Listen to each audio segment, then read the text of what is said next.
Hi all, welcome back to my channel.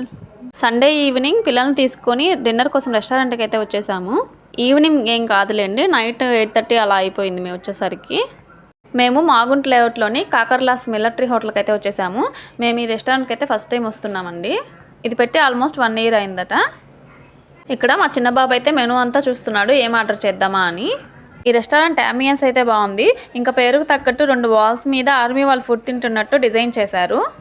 Menu అంతా తిరిగేసి ఎప్పట్లాగే బటర్ నాన్, బటర్ రోటీ, paneer curry అయితే ఆర్డర్ చేశాము.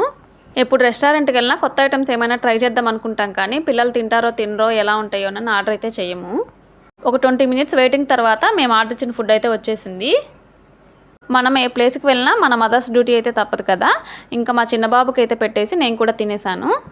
మా పెద్ద బాబు ఏదో కొత్తగా ట్రై చేద్దామని lemon hot and sweet drink అయితే ఆర్డర్ చేసుకున్నాడు, కానీ వాడికి అసలు నచ్చలేదు. ఇంకా నేను మా వారే తాగాల్సి వచ్చింది చివరికి. ఇక్కడ ఫుడ్ విషయానికి వస్తే పర్వాలేదు, బాగానే ఉంది, వెళ్ళొచ్చు. ఫైనల్గా బిల్ కట్టేసి బయలుదేరేసాము. ఇక్కడ ఫొటోస్ తీసుకోవడం కోసం 2 గన్స్ అయితే పెట్టారు. ఇవైతే చాలా వెయిట్ ఉన్నాయి. మా పిల్లలకు కూడా కొన్ని ఫొటోస్ తీసుకొని బయలుదేరేసాము. అప్పటికే ఆల్మోస్ట్ టైం అయితే 11 అవుతుంది. ఇంకా తీరా బయటకు వచ్చేసరికి పెద్ద వర్షం అయితే పడుతుంది. మాకైతే 20 minutes ఆగాల్సి వచ్చింది. ఇక్కడ మా చిన్నోడైతే వర్షం ఆగిందా లేదా అని చెక్ చేస్తున్నాడు. ఇంకా వర్షం ఆగిందలే బయలుదేరదాం అనుకునే టైంకి చూసుకుంటే మా చిన్న బాబు బాటిల్ అయితే మర్చిపోయి వచ్చాను. ఇంకా పైకి వెళ్ళి మళ్ళీ బాటిల్ తీసుకురావాల్సి వచ్చింది. వర్షం రాకుండా ఉంటే మేమైతే బాటిల్ మర్చిపోయి వెళ్ళిపోయే వాళ్ళము. తర్వాత ఇంటికైతే రిటర్న్ అయిపోయాము. నా వీడియోస్ మీకు కనుక నచ్చినట్లయితే ప్లీజ్ లైక్ చేసి, షేర్ చేసి, సబ్స్క్రైబ్ చేసుకొని నన్ను సపోర్ట్ చేయండి. Thank you for watching.